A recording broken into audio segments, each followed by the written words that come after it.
सांग मैंने आपण मानु समस्त मो स्टोरी चैनल स्वागत। चलतु कहानी शुणा सांग साजिला सौतुणीर शेष भाग पूर्व भाग गुड़िक जदि शुणी ना जल्दी जल्दी शुणी नियंतु। कहानी शुणी सारी सब्सक्राइब करियो केबे भूलिबेनी सांग माने। नहेले पिलार मंगल पाई नहेले केउ सौतुणी चाहिबो ता स्वामी को सौतुणी सह बांटिया पाई। किंतु लिजी क्षेत्र रे घटना अलगा थिला। लिजी जहा भाबुथिला सोनाली जीवा परे से एकदम खुशी रे रहिबो रोहित का सहित, किंतु सबु किछि ता विपरीत घटुला। सोनाली जीवा परे रोहित लिजी को भल पाइबा देबारे सबु प्रकार सुविधा सह स्नेह प्रेम देबारे अवहेला करुनथुले। एईटा सत हेले भी मुद्रार पछपार्श्व स्वरूप रोहित सोनाली को बहुत मिस करुथिले। समय बांटिया परी लिजी सह जेमिति समय रहुथिले। सोनाली रूम रे सोनालीर फटो सह सोनाली बेड रे सेती समय रहुथिले। सोनाली को सबुबेले झुरुथिले, अनेक कांदुथिले, किंतु लिजी को केबे भी सोनाली कथा कहूनथिले। सोनालीर घर परिस्थिति भी भल नथिला। जेउ भाई को से निज पाखरे रखी एते खर्च करुथुला से भी बदली जाइथिला। सोनालीर बापा बो भी झियो बाहा होई आसी रहिले बोझ भाबिला परी सोनाली को व्यवहार करुथुले। एमिति कि सोनाली पेटरे बढ़ुथुआ पिला पाई भी टंकाटिए भी खर्च करुनथुले, किंबा सोनाली कौन भल खाइब न खाइब चिंता करुनथुले। सोनाली पेइंग गेस्ट परी रहुथुला घरे। कष्टरे थाए किंतु जिद रे भी थाए। जहा हाथ धरिली से जोंठी विश्वासघातकता कले सेठी आउ कहा उपरे कि अभिमान करिबी। सोनालीर बेसी राग थिला लिजी एवं बेसी अभिमान थिला रोहित का उपरे। सोनाली जेतेबेले एकुटिया बसुथिला आखिरु तार धार धार लुह झरी पड़ुथुला। मन को मन कहूथुला, रोहित तुम सह प्रथम देखारु ही मु तुमको मो परिवार विषय टिकी निकी कहिथिली, तापरे भी तुमे मते पुणी थरे नर्क को ठेली देल। 7 मास बीतीगला बेलकू सोनालीर डेलीभरी समय जेतेबेले पाखई आसिला, सोनालीर बापा सोनाली को डाकी कहिले, कौन टंका अछि दे, तो डेलीभरी लागिबो, मो पाखरे किछि टंका नहीं, जहा अछि मुन्ना पाठ पढ़ा, मुन्ना पाई घर करिबा एवं मुन्ना बाहाघरे जीवो। सोनालीर बोऊ कहिले, देख माँ तू तो डेलीभरी तो पाखरे रहिबा पाई काहाकू जोगाड़ कर, मोर घर परिवार जंजाल कथा मु कोउटी जाई परिबी, बापांकर छोट चाकरी कथा आउ किए जीव जे तो सह। सोनाली को निज जन्म कला मार एमिति कथा बहुत कष्ट देइथिला। मन को मन भाबिला घर परिवार नहीं समस्ते रहुचंती, किंतु विपद आसिले कौन दिने दुई दिन नीति दिनिया जीवन रुटीन अलगा हेउनी कहार। एबे जदि मो जगारे मुन्नार किछि काम पड़ी थांता तेबे कौन मो निज माँ एमिति कही थांता, किंतु छाड़ कौन कहिबी काहाकू कहिबी, एईटा तो मु आगरू जानी आसुची भोगी भी आसुची। ए घरे झियो पाई केतेबेले कहार चिंता नथिला कि एबे भी नहीं, केवल ता जेजिमा को छाड़ी, कारण जेजिमा पाई तार दुई झियो ही सर्वश्रेष्ठ थिले। छाड़ सबु मो भाग्य, पत्थर रे मुंड पिटी लाभ कौन, मुन्ना ही समस्तंका आखिर तारा। सोनाली मन को बुझाई रहिला एया भाबी जे अरिखित को दैव साहा, जहार केही नहीं तार कौन छुआ हेउनी। सोनाली मन को मन कहिला, गरीब हेउ कि धनी समस्ते पिला जन्म करुछंती, किए फुल केयर एवं प्रोटेक्शन सह निजर गर्भस्थ शिशु को ए दुनिया को आणुछि, तो किए निज सक्षम अनुजाई निज पिला को ए सुंदर संसार को आणुछि। सोनाली निज पेटरे हाथ मारी कहिला, धन रे मु भाबिथिली कौन एबे हेउछि कौन, तो आसीबा महा आडंबर सह हेबार थिला, किंतु बाबू रे सबु तो भाग्य, किंतु तो माँ तते कथा देउछि केबे भी तोर अवहेला हेबाकू देब नहीं। मो पारु पर्यंत मु तते सबु खुशी देबी। स्वर्गर चांद किंबा राज उआसर सुख देई न पारे, किंतु जणे मार पणतकानी सबुबले तो उपरे छाई होई रहिबो। निजे बिक्री होई जी पछे तो पालन रे अवहेला करिबी नहीं। सोनालीर डेलीभरी 2 दिन समय थाए। से निजे प्राइवेट हॉस्पिटल जाई नर्स सह एवं डॉक्टर का सह कथा होई केमिति कौन हेबो सबु बुझी आसीबा सह डॉक्टर को ए कथा भी जणाइले जे मते मो डेलीभरी समय साहाय्य करिया पई केही नांती। डॉक्टर आश्वासन देले जे मिसेस सोनाली सेथि पई व्यस्त हबा आवश्यक नहीं। हॉस्पिटल तरफरु स्वतंत्र नर्स जोगाई दिया जिवो, जिए आपणकर एवं आपणक शिशुर दायित्व नेब, किंतु एथि पई स्वतंत्र भावरे 2000 अधिक खर्च करिया पई पड़िबो। सोनाली कहला, निश्चय मैडम। सोनाली रोहित का घर छाड़िबा परठू बहुत कष्टरे अल्प किछि संचय करिथिला जहा किंतु हॉस्पिटल खर्च परे से चलिबो केमिति खाइबो कोन 6 मास पर्यंत तो चाकरी जाई परिबो नाही सेथिपई हातरे पिंधिथिबा सुना चूड़ी दुईपट बिकिदेला जेउ चूड़ी रोही देइथिले ताकू विवाह रातिर प्रथम उपहार भावरे किंतु जिए निजे दूरेई गले तांको स्मृति आउ कोन कामकू बरं छुआ पाई किछि करिबा उचित हेबो मनकु मन कही निजकू बुझेई देला चूड़ी बिकी चूड़ी टंका को पर्से साइती घर को फेरिला सोनाली हॉस्पिटल गोटे दिन पूर्वर एडमिट हेबा उचित मन करी सोनाली बैग पैक करुथाए सोनाली रो बो पचारे कौ दिन डेट अछि सोनाली कहला काली एडमिट हेबी पर दिन ऑपरेशन हेबो मु निष्पत्ति नेछि सर्जरी करेबी छुआ पाई भल हबो बो मु मो पाखरे किए रहिबो से व्यवस्था करि देछि तू खाली लास्ट 3 दिन खाइबा को पठेई देबु जदी भल हेबो सोनाली रो बो कहले हाँ जे किए नहीं कि जीव मुन्ना तो कॉलेज बंद करिबो नहीं सेमिति भी से तो ऊपर रागी बापा भी तो जीवेनी मु केमिति देबी एते गुड़ा बाट किए जीव हैरान ही सोनाली को भी ता बोर एमिति कथा बहुत कष्ट देला आखिरे लुह जकेई आसु आसु सोनाली रो बापा पहुँची कहले से सला चोरर छुआ भी सेई चोर हेबो काहेकि तू जीत धरी ता छुआ को जन्म देउछु के जणी सोनाली कहला थाउ बापा मते कहार साहाଯ୍ୟ लोढ़ा नहीं किंतु मो छुआ को एमिति कुहनी सोनाली शोइबा रूम को जाई बसी पड़ला खट उपरे आखिरु तार धार धार लुह झरी पड़ुथाए सोनाली भाबुथाए कोउ अमनिष भी निज झिया एवं झियर हेबाकू जाउथिबा छुआ को एमिति व्यवहार करिबो नहीं नाती नातुणियों पई जेज माँ ठारू अजा आईंकर केते लोभ केते ड्रेस केते खेलना गदेई दियंती से माने किंतु छाड़ सबू कर्मफल आउ फटा कपालर दोष मो भाग्य तो खराब कहबी काहाकू एठी काहाकू दोष देई लाभ नहीं सोनाली को चारिआडू अंधा देखा जाउथाए तथापि मामाली को फोन करी कहला मामाली दीदी लो तो साहाଯ୍ୟ दरकार टिके मो ऑपरेशन 3 दिन परे जदी सीझा संतुला आउ रुटी दुईपट करी दियंतु मो पाई भल हुंता मु बाहर खाइबा खाई पारुथले टेंशन न थांता किंतु मते तो बाहर खाइबा राग तेल मसला आलाओ नहीं मामाली कहला हो पठेई देबी तू जमा भी चिंता करनी सोनाली मामाली कथा सुनी टिके आश्वस्त होला एवं कहला थैंक यू मामाली दीदी तू बुझी पारिबुनी मु केते बड़ टेंशन थिली तू मो मुंडरू बोझ हल्का करिदेलु मामाली पचारला सोनाली रे पाखरे किए रहिबो जे तोर सोनाली कहला सेथि पई तू व्यस्त हो ना दीदी मु व्यवस्था करि देइछि सबु मामाली कहला सोनाली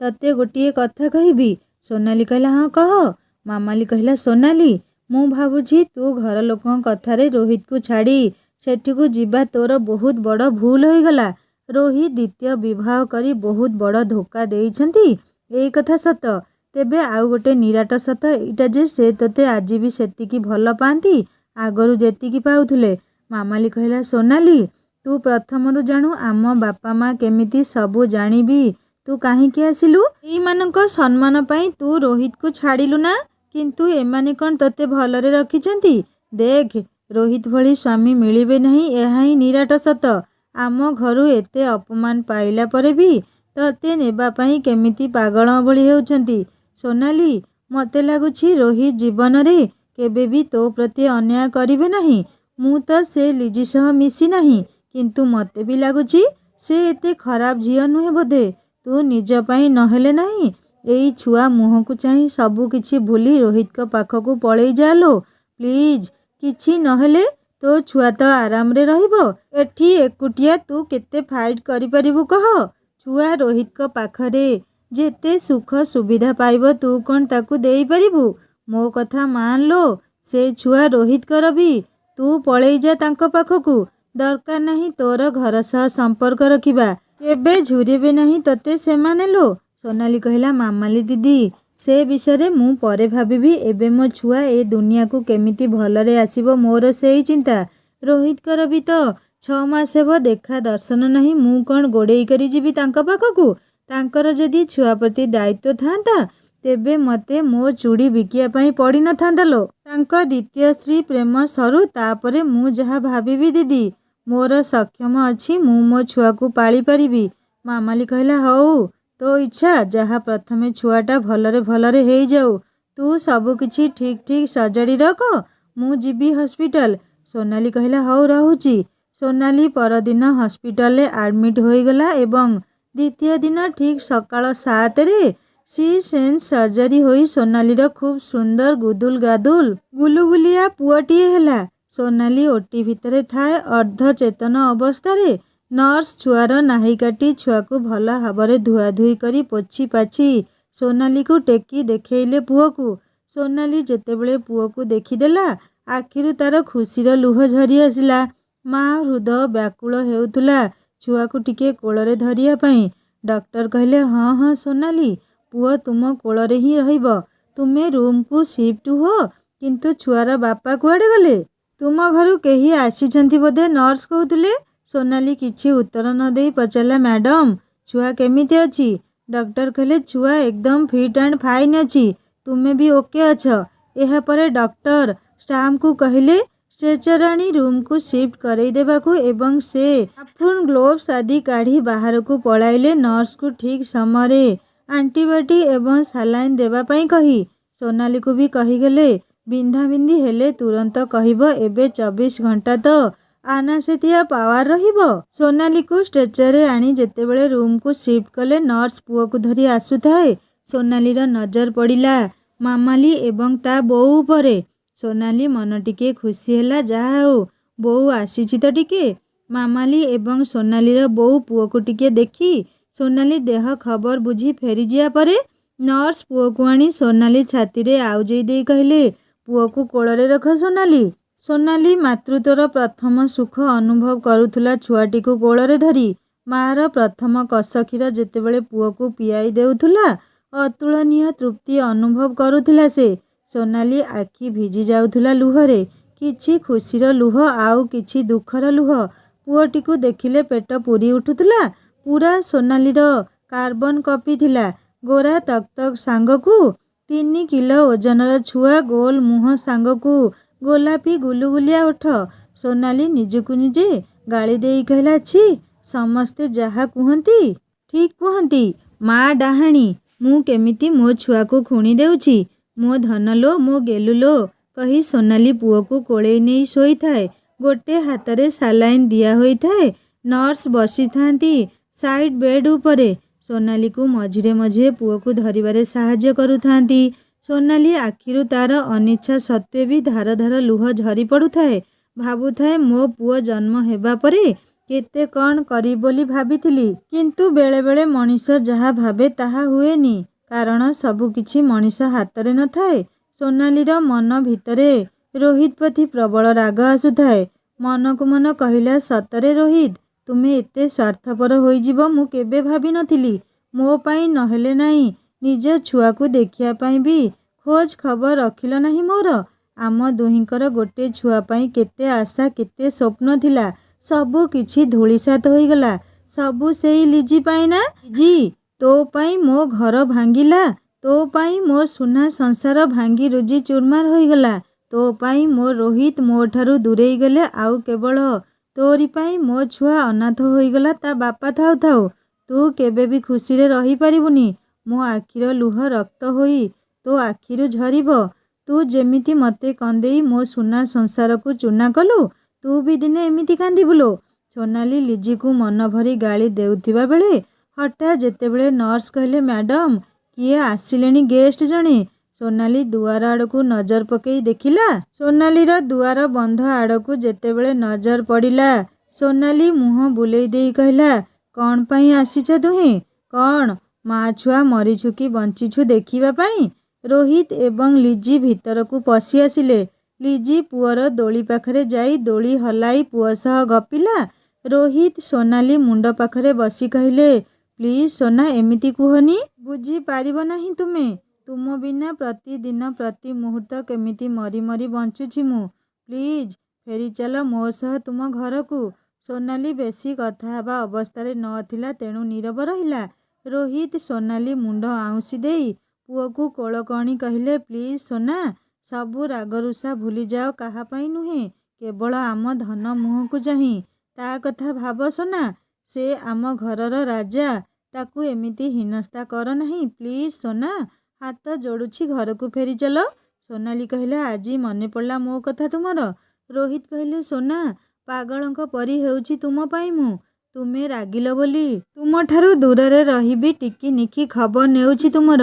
ତୁମେ ଯେତେଥର ହସ୍ପିଟାଲ ଆସିଛ, ତୁମେ ଯିବା ପରେ ମୋ ଛୁଆ କେମିତି ଭଲରେ ହେବ ନିଜେ ଆସି ଡକ୍ଟରଙ୍କ ସହ କଥା ହେଇଛି। ତୁମର କ'ଣ ଅସୁବିଧା କ'ଣ ସୁବିଧା ସବୁ ମୁଁ ବୁଝେ। ଏଇ ଦେଖ ତୁମେ ବିକିଥିବା ଚୁଡ଼ି, କୁହ ତୁମ ଖବର ନ ନେଇଥିଲେ ଏଇ ଚୁଡ଼ି କେମିତି ଆସିଥାନ୍ତା ମୋ ପାଖକୁ। ମାମାଲି ଦିଦିଙ୍କ ଠାରୁ ସବୁ ଶୁଣିଛି।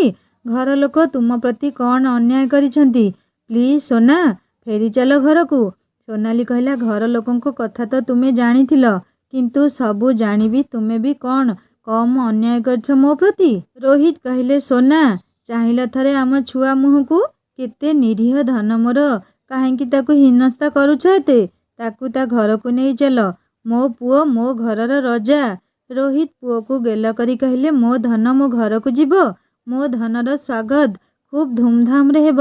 ହଁ ନା ଧନ, ବୁଝେଇ ଦେ ତୋ ପାଗିଳି ମାମାକୁ। ଘରକୁ ଫେରି ଚାଲୁ ଏବେ। ସେ ଘର ତୋ ମାମାର, କିଛି ଅସୁବିଧା ହେବନି ତୁମ ଦୁହିଁଙ୍କର।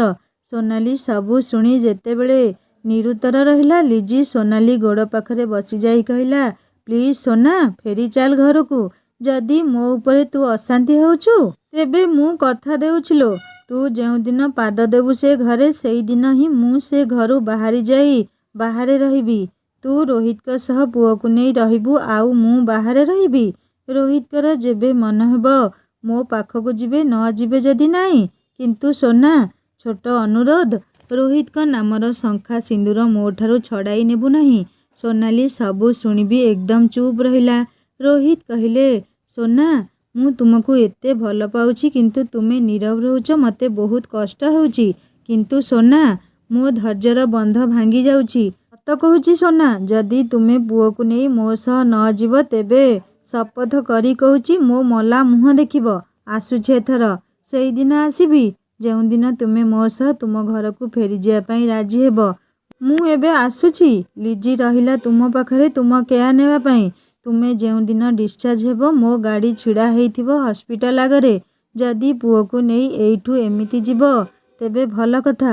ଆଉ ଯଦି ବାଟ କାଟିଦେଲ, ତେବେ ଠିକ୍ ଘଣ୍ଟାଏ ପରେ ମୋ ମୃତ୍ୟୁ ଦେହ ଦେଖିବ। ଧମକ ଦେଉନି ସୋନା, ଏଇଟା ମୋର ଶେଷ ପନ୍ଥା, ଆଉ ରାସ୍ତା ନାହିଁ ମୋ ପାଖରେ। ହାରିଗଲିଣି ମୁଁ, ଆଉ ପାରୁନି। ଝିଅମାନଙ୍କ ଆଖିର ଲୁହ ସମସ୍ତେ ଦେଖିପାରନ୍ତି ବୋଲି ସେମାନଙ୍କ ଦୁଃଖ ସମସ୍ତେ ବୁଝିପାରନ୍ତି, କିନ୍ତୁ ପୁଅମାନଙ୍କ ଆଖିରେ ଲୁହ ନଥାଏ ବୋଲି ସେମାନଙ୍କ ଛାତି ତଳେ କେତେ କଷ୍ଟ ଲୁଚି ରହିଥାଏ କେହି ବୁଝିପାରନ୍ତି ନାହିଁ। ମୁଁ ଆସୁଛି। ଲିଜି ରହିଲା ତୁମ ପାଖରେ, ତୁମର ଏବଂ ପୁଅର କେୟାର ନେବ। ତୁମକୁ ମୁଁ ତ ଏମିତି ଏକୁଟିଆ ଛାଡ଼ି ପାରିବିନି, ତେଣୁ ଲିଜିକୁ ଛାଡ଼ି ଯାଉଛି। ରୋହିତ ପଳେଇବା ପରେ ଲିଜି ଯେତେବେଳେ ସୋନାଲିର ମୁଣ୍ଡ ଆଉଁସି ଦେଲା, ସୋନାଲି ଧୀର ସ୍ୱରରେ କହିଲା କ'ଣ ମୋ ସ୍ୱାମୀଙ୍କୁ ଛଡ଼ାଇ ନେବା ପରେ ଏବେ ମୋ ପୁଅକୁ ମୋଠାରୁ ଛଡ଼େଇ ନେବା ପାଇଁ ଆସିଛୁ କି? ଲିଜି ସୋନାଲିକୁ କହିଲା ପ୍ଲିଜ୍ ସୋନା, ଏବେ ତ ଟିକେ ଶାନ୍ତ ରହ। ଦେଖୁଛୁ ତ ତୋ ଦେହ ଭଲ ନାହିଁ। ମୁଁ କିଛି ଛଡ଼ାଇ ନେବିନି ତୋ ଠାରୁ, ସବୁ ତୋର। ମୁଁ କେବଳ ତୋ ସାଙ୍ଗ ହିସାବରେ ଆସିଛି ଏଇ ସମୟରେ ତୋ କେୟାର ନେବାକୁ। ତୁ ରାଗେ, ରୁଷୁ, ଗାଳି କର, ଯାହା ବି କର, ମୁଁ କିନ୍ତୁ ଏଠୁ ଛାଡ଼ିକି ଯିବିନି ତତେ। ସୋନାଲି ଲିଜିକୁ ବେଶୀ କିଛି କହିଲା ନାହିଁ, କାରଣ ଆନାସ୍ଥେସିଆ ପ୍ରଭାବରେ ସେ ଦୁର୍ବଳ ଅନୁଭବ କରୁଥାଏ। ସୋନାଲି ଆଖିକୁ ନିଦ ଆସୁଥାଏ, କିନ୍ତୁ ନ ଶୋଇ ବାରମ୍ବାର ପୁଅ ଆଡ଼େ ଚାହୁଁଥାଏ। ଲିଜି ପୁଅକୁ କୋଳକୁ ଆଣି କହିଲା ଏତିକି ତ ବିଶ୍ୱାସ ରଖ ମୋ ଉପରେ। ପୁଅ ଅଛି ଆରାମରେ, ତୁ ଟିକେ ଶୋ। ସୋନାଲି ହସ୍ପିଟାଲରେ 7 ଦିନ ରହିବା ଭିତରେ ଲିଜି ତାର ଏବଂ ପୁଅର ସବୁ ଦାୟିତ୍ୱ ନେଉଥାଏ ଖୁବ୍ ଯତ୍ନର ସହ। କିନ୍ତୁ ୟା ଭିତରେ ଯେତେବେଳେ ସୋନାଲିର ଘର ଲୋକ ଦେଖିବା ପାଇଁ ଆସି ଲିଜିକୁ ଦେଖିଲେ, ଲିଜିକୁ ଭଲ ଭାବରେ ମନ ଇଚ୍ଛା ଶୁଣାଇ ଦେଇଗଲେ। କିନ୍ତୁ ଲିଜି ସେସବୁକୁ କିଛି ମନ ଭିତରେ ନ ଭାବି ସବୁ କିଛି ସହି ସୋନାଲିର ଦାୟିତ୍ୱ ନେଉଥାଏ। ଖାଇବା ପିଇବା, ଛୁଆର ଝାଡ଼ା ପରିସ୍ରା ବି। ସୋନାଲିକୁ ଧରି ଚଲେଇବା, ରୁଟି ସନ୍ତୁଳା ମଗେଇ ଖୁଆଇବା ଆଦି ସବୁ କରୁଥାଏ ନିଜ ସାନ ଭଉଣୀ ପରି, ଯେଉଁଟାକି ସୋନାଲିର ଘର ଲୋକ ବି କଲେ ନାହିଁ। ଲିଜି ଡକ୍ଟରଙ୍କୁ ଦେଖା କରି ପୁଅର କେମିତି କେୟାର ନେବାକୁ ହେବ, ସୋନାଲି କ'ଣ ଖାଇବ କ'ଣ ନାହିଁ ସବୁ କିଛି ବୁଝୁଥାଏ। ଲିଜିର ଏତେ ସେବା, ଏତେ ସ୍ନେହ ଦେଖି ସୋନାଲି ବି ମନକୁ ମନ ଭାବିଲା ସତରେ କେତେ ଭଲ ଝିଅଟିଏ। ସଉତୁଣୀ ହୋଇ ମୋ ପାଇଁ ଯାହା କରୁଛି ମୋ ନିଜ ଘର ଲୋକ ବି କରୁନାହାନ୍ତି। केते धनी घरर झिଅ तार गोटे इशारारे गाड़ी घोड़ा सुना आदिर लाइन लगिजिब किंतु एठी मो पाई मो घर लोकन ठारू केते कौन सहुची आउ रोहित भी केते भल पाउछंती मते मु ही खराब सबु किछि मो पाई बिगड़ी जाइछि ना एठी बारहीनस्था होई छुआକୁ भिकारी जीवन देबा अपेक्षा ताकू ता घरକୁ ନେଇଯିବି ଯେଉଁଠି ତାର କିଛି ଅସୁବିଧା ହେବ ନାହିଁ दुई दुईटा मार स्नेह छाया तले रहिबो मो धन। एमिति भाबु भाबु डॉक्टर आसी पहुँची गले। सोनालीर स्टिचेस चेक करी कहिले सबु सुखी जाइछि एबे तुमे आउ टेंशन नेबा आवश्यक नहीं किंतु गोटे वीक परे आसीबो चेक करिबा सह स्टिच खोलिबा पई एवं हाँ तुमको काली डिस्चार्ज करा जिवो। एबे 6 मास बेसी भारी जिनिस उठाइबो नहीं किंबा बेसी काम करिबो नहीं पेटरे जेमिति प्रेशर न हुए सेथि प्रति ध्यान देबो। सोनाली कहला सियोर मैम। लिजी कहला थैंक्स मैम आपण सोनालीर केयर नहीं थिबारु। डॉक्टर स्मित हस फुटाई कहले इट्स माय ड्यूटी। या परे से जीवा परे लिजी सोनाली को कहला प्लीज सोना फेरी चल घर को तो बिना घर अधूरा लगुचिलो प्लीज रे मु दूरे जीवी तो जीवनरू। सोनाली किछि उत्तर न देई चुप रहिला। परदिन जेतेबेले सोनाली डिस्चार्ज होई पिला को धरी बाहर को आसिला देखिला रोहित छिड़ा होइछंती बेस प्रसन्न बदन रे पुओ को नेबा पई हाथ बढ़ाई जेतेबेले दुई पाद आगेई आसिले सोनालीर बापा एवं मुन्ना आसी पुओ को नहीं जाई कहले घर को चाल सोनाली। सोनाली बापा थाई कहले ए बदमाशर एठी कौन काम ऑटो छिड़ा होइछि चाल सेठाकू। सोनाली मुन्ना हाथरू पुओ को नहीं आसी कहला मुन्ना 7 दिन हेलाणी कुआडे जाइथिलु रे आजी मने पड़ला भौणी कथा 9 मास होला घरे रहिलिनी केबे बुझिछु केबे पचारिछु दीदी लो केमिति अछु कौन खाइबा पई इच्छा होछि कि तोर थरटिए भी समय मिलिला नहीं तते एठी आसी देखि जिया पई भणजा केमिति हेइछि बोली कला हेइछि कि गोरा हेइछि भलरे अछि कि मंदर अछि।